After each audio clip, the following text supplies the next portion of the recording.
Hello guys, जैसे कि तुमने थंबनेल पे देख ही लिया होगा कि ये वीडियो हमने स्पेसिफिकली उन बच्चों के लिए बनाई है जिनकी 11th वेस्टेड थी, बट अब वो अपनी 12th पे फोकस करना चाहते हैं।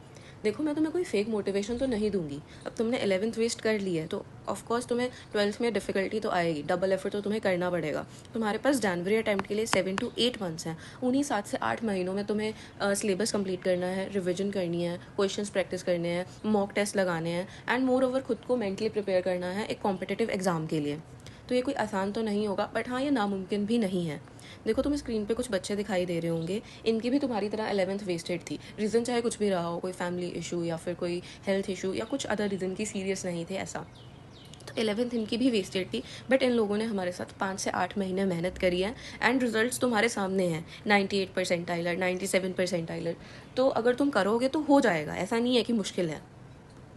देखो, अब इस वीडियो में हम कुछ टॉपिक्स पर बात करने वाले हैं। सबसे पहले हम उन चैप्टर्स की बात करेंगे जो कि आपको 12th में रिक्वायर्ड हैं और उनके बिना आपकी 12th कंप्लीट नहीं हो पाएगी, तो ऐसे चैप्टर्स की बात करेंगे। एंड देन हम एक इंपॉर्टेंट डाउट लेंगे जो कि मोस्ट ऑफ द बच्चों का होता है कि थ्योरी हो जाती है बट क्वेश्चंस नहीं हो पाते, तो उस पर उसको कैसे हैंडल करें। एंड देन लास्ट पे हम बात करेंगे स्टडी रूटीन और स्टडी मटेरियल की। ये दोनों चीज़ें ना बहुत छोटी लगती हैं, बट इनका हमारी प्रिपरेशन में बहुत बड़ा रोल होता है। देखो, अगर इन चीज़ों के अलावा, इन टॉपिक्स के अलावा तुम्हारा कोई डाउट या कोई इशू रह जाता है तो हमने डिस्क्रिप्शन में रैंक योद्धा के टेलीग्राम चैनल का लिंक प्रोवाइड किया है। आप वहाँ पे जाके कोई भी अपना डाउट है या कोई इशू है वो वहाँ पे आप पूछ सकते हो, या फिर आप इस वीडियो के कमेंट सेक्शन में भी अपने डाउट पोस्ट कर सकते हो। तो अब हम फिजिक्स की बात करते हैं कि फिजिक्स के कौन से चैप्टर्स आपको क्लास 12th में चाहिए।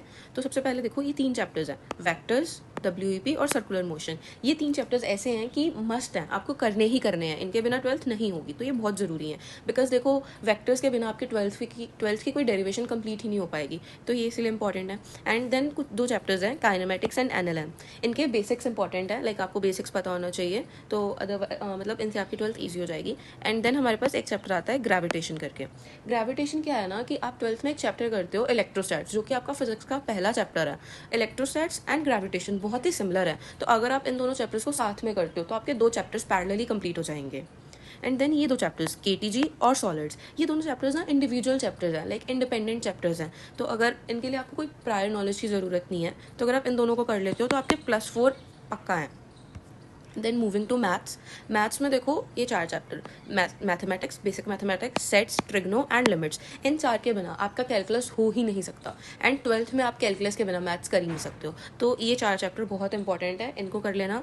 एंड परम्यूटेशन एंड कॉम्बिनेशन आपको प्रोबेबिलिटी में हेल्प करता है। बायनॉमिनल के आपको बेसिक्स पता होने चाहिए, जैसे कि आपको 1 + x⁴n, इसकी एक्सपेंशन पता होनी चाहिए, लाइक छोटी मोटी जो एक्सपेंशन है उनके बारे में पता होना चाहिए। Then moving to chemistry. Chemistry में देखो, हम ना 12th में एक चैप्टर करते हैं सॉल्यूशंस। सॉल्यूशंस 30% मोल कंसेप्ट है, तो मोल कंसेप्ट के बिना वो आपका चैप्टर हो ही नहीं सकता, तो मोल कंसेप्ट इंपॉर्टेंट है। अब आपने बहुत सारे बच्चों को सुना होगा ये बोलते हुए कि ऑर्गेनिक नहीं हो पाती यार मेरे से, ऑर्गेनिक में नंबर कट जाएंगे, ऑर्गेनिक मुश्किल है। तो ऐसा क्यों होता है? ऑर्गेनिक के लिए ना 2 चैप्टर्स बहुत इंपॉर्टेंट है, GOC और केमिकल बॉन्डिंग। तो जिन लोगों का ये दोनों चैप्टर्स वीक होते हैं, इनमें ध्यान नहीं देते हैं, तो उनकी ऑर्गेनिक अपने आप वीक रह जाती है, तो इन दोनों चैप्टर्स पर बहुत ध्यान देना है। देन पीरियोडिक ट्रेंड्स, इस चैप्टर के ऊपर हमने अपने चैनल पे एक 10 से 15 मिनट की वीडियो ली है, आप वो देखो और आपका चैप्टर कंप्लीट हो जाएगा। एंड तो ये बाकी चैप्टर्स है, इनके नीचे हमने टॉपिक्स प्रोवाइड कर दिए, आप सिर्फ वही टॉपिक्स कर लो, तो उससे आपका like most of the syllabus cover हो जाएगा। अब हम बात करते हैं कि बैकलॉग्स को कंप्लीट कैसे करना है। बेस्ट वे क्या है? One shots. वन शॉट्स को तुम्हें 1.5 या फिर 2x की स्पीड पे देखना है। इससे क्या होगा, तुम्हारा चैप्टर कवर हो जाएगा और जहाँ पे तुम्हें डाउट आता है वहाँ पे अपनी वीडियो को पॉज करो और नॉर्मल स्पीड पे अपनी वीडियो कंप्लीट कर लो। इसके बाद तुम्हें क्या करना है? सॉल्व एग्जाम्पल सॉल्व करनी है। सॉल्व एग्जाम्पल से क्या होगा, तुम्हारे कंसेप्ट रिवाइज हो जाएंगे, लाइक तुम्हें क्वेश्चन सॉल्व करना आएगा, लाइक तुम एनालाइज करो उन एग्जाम्पल्स को, तुम उनके मेथड्स को देखो कि कौन से क्वेश्चन में कौन सा मेथड यूज किया गया है, तो वो चीज़ें समझो। एंड उसके बाद तुम्हें लेवल 1 या लेवल 2 के 30 से 40 क्वेश्चन सॉल्व करने हैं। ये 30 से 40 क्वेश्चंस क्यों सॉल्व करने हैं? ताकि जो तुमने मेथड समझे हैं एग्जांपल्स में वो तुम्हें याद रहे, उन्हें तुम एक्चुअल में अप्लाई कर सको न्यूमेरिकल्स में। क्योंकि बहुत से बच्चों के साथ क्या होता है ना कि उन्हें मेथड्स आते हैं बट उन्हें एक्चुअली क्वेश्चंस में अप्लाई करने नहीं आते, तो वो चीज़ तुम्हारे साथ ना हो इसके लिए वो 30 से 40 क्वेश्चंस करने बहुत इंपॉर्टेंट है। एंड देन अभी बहुत से बच्चों के दिमाग में ना एक थॉट आता है कि हम ना बेसिक से स्टार्ट करते हैं, लाइक बिल्कुल बेसिक से चैप्टर पढ़ते हैं एंड फिर धीरे धीरे करके एडवांस तक कंसेप्ट बिल्ड करते हैं। तो बिलीव मी, तुम्हारे पास इतना टाइम नहीं है। अभी तुम्हें 12th पे फोकस करना है, तो सिर्फ उतना करो जितना तुम्हारी 12th के लिए नेसेसरी है। अभी तुम्हारे पास लाल पीली नीली बुक सॉल्व करने का टाइम नहीं है। ये सब चीजें ना मैं तुम्हें बताऊंगी, लाइक तुम वेकेशंस के टाइम पे कर सकते हो। वेकेशंस में जैसे दिवाली ब्रेक में मैं तुम्हारे लिए और वीडियोस लेके आऊंगी जिसमें मैं तुम्हें टेक्निक्स बताऊंगी कि इन चैप्टर्स पे और फोकस कैसे करना है। अभी के लिए सिर्फ उतना करो जितना तुम्हें बताया गया है, जितना तुम्हारी 12th के लिए एनफ है। ओके, अब हम बात करते हैं जो आज का मेजर डाउट था। कि थ्योरी आ जाती है बट क्वेश्चंस नहीं बन पाते। देखो मोस्ट ऑफ द बच्चे ना मेरे से एक ही बात बोलते हैं कि दीदी हमने सब नोट्स पढ़ लिए, शॉर्ट नोट्स बना लिए, क्वेश्चन प्रैक्टिस कर लिए, बट फिर भी हमें किसी चैप्टर में 100% कॉन्फिडेंस नहीं आ पाता। लाइक अगर हम कोई नया क्वेश्चन देखते हैं ना तो वो हमसे बन नहीं पाता। तो एक चैप्टर में 100% कॉन्फिडेंस कैसे लाए? तो अब देखो जो तुमने 11th में गलतियां कर दी हैं उनको रिपीट नहीं करना है। उन्हें कर दी हैं तो ठीक है, ओके, बट अभी अपनी 12th पे फोकस करना है। तो अब मैं तुम्हें कुछ ऐसी टिप्स या ट्रिक्स बताऊंगी जिससे तुम अपनी 12th को लाइक संभाल सकते हो, या 12th में क्या चीजें तुम्हें करनी है जिससे तुम्हें चैप्टर्स में कॉन्फिडेंस आए, जिससे तुम जो नए क्वेश्चंस है जो तुमने कभी नहीं देखे आज से पहले वो भी कर सको। सबसे पहले एक चीज का तुम्हें बहुत ध्यान रखना है कि जैसे कोई भी नया चैप्टर शुरू होता है, कोई भी नया टॉपिक शुरू होता है, तो हमारा टीचर हमें पहले ही बता देता है ना कि नेक्स्ट क्लास में मैं ये करवाऊंगा। तो वो टॉपिक हमें पहले ही पढ़ के चले जाना है, लाइक एटलीस्ट उस चैप्टर का एक ओवरव्यू लेके चले जाना है, ताकि तुम्हें क्लास में हवा लगेगी टीचर करवा क्या रहा है। सेकंड, जब टीचर पढ़ा रहा है तो अटेंटिव होकर सुनना है, इधर उधर की बातें नहीं करनी है, अपने दोस्तों के साथ गप्पे नहीं लड़ानी है। अगर 1.5 घंटा तुम फोकस होकर पढ़ लोगे तो तुम्हें क्या चला जाएगा तुम्हारा? 1.5 घंटे बाद बातें मार लेना अपने दोस्तों से। 1.5 घंटा पढ़ लो बैठ के। जब पढ़ रहे हो साथ के साथ नोट्स बनाने हैं। ऐसा नहीं करना कि बाद में नोट्स बना लूंगा या अपने फ्रेंड से कॉपी कर लूंगा, या फिर अगर ऑनलाइन कर रहे हो तो वीडियो को पॉज करके सुंदर सुंदर नोट्स बना रहे हो। ऐसा बिल्कुल नहीं करना। नेचुरल फ्लो में अपने नॉर्मल नोट्स बनाने हैं। नोट्स तुम अपने लिए बना रहे हो, दूसरों के लिए नहीं बना रहे हो, तो नोट्स पे ध्यान देना है।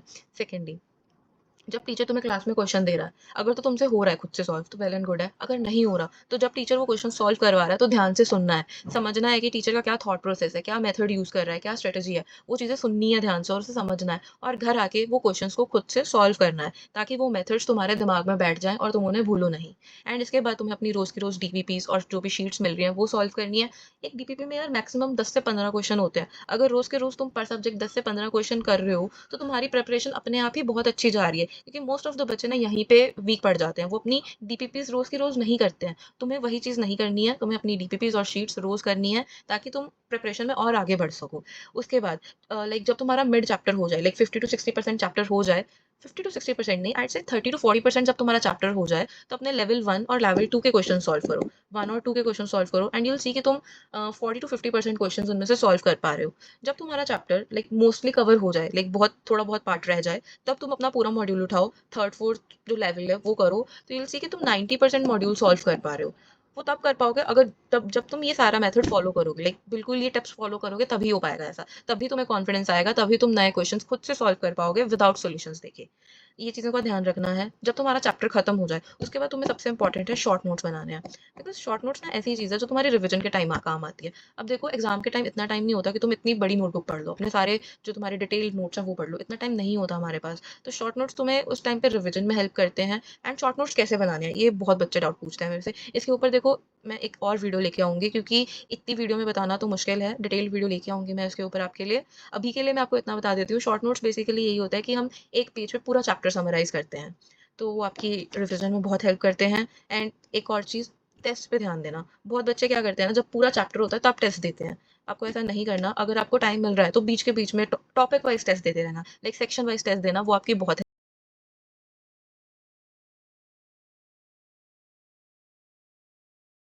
हम बात करते हैं स्टडी रूटीन की। देखो अब ये ऐसी चीज़ है जो कि हर पर्सन का अपना-अपना होता है, लाइक हर किसी का रूटीन होता है ना, तो हम उसे चेंज नहीं कर सकते। लाइक एक एक एवरेज के लिए मैं आपको बता देती हूँ।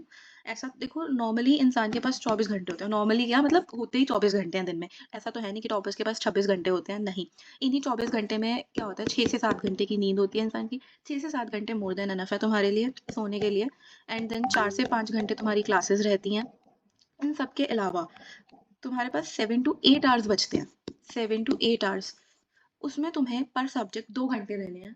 ऐसा नहीं करना है कि एक सब्जेक्ट को 4 घंटे दे दिए, दूसरे को 2 और तीसरे को टाइम ही नहीं दिया। ऐसा बिल्कुल नहीं करना, तीनों सब्जेक्ट्स को इक्वल टाइम देना है। एंड देन अगर तुम्हारे पास इसके बाद भी टाइम बच जाता है, तो तुम्हें अपने बैकलॉग्स या फिर अपने नोट्स कंप्लीट करने हैं, वो सब करो उस टाइम में। पर 2 घंटे मिनिमम देने हैं हर सब्जेक्ट को। उसमें अपनी डीपीपी सॉल्व कर लो, या जो तुम्हें कुछ समझने हैं, एग्ज़ाम्पल्स देखनी है, वो सब करो उसमें।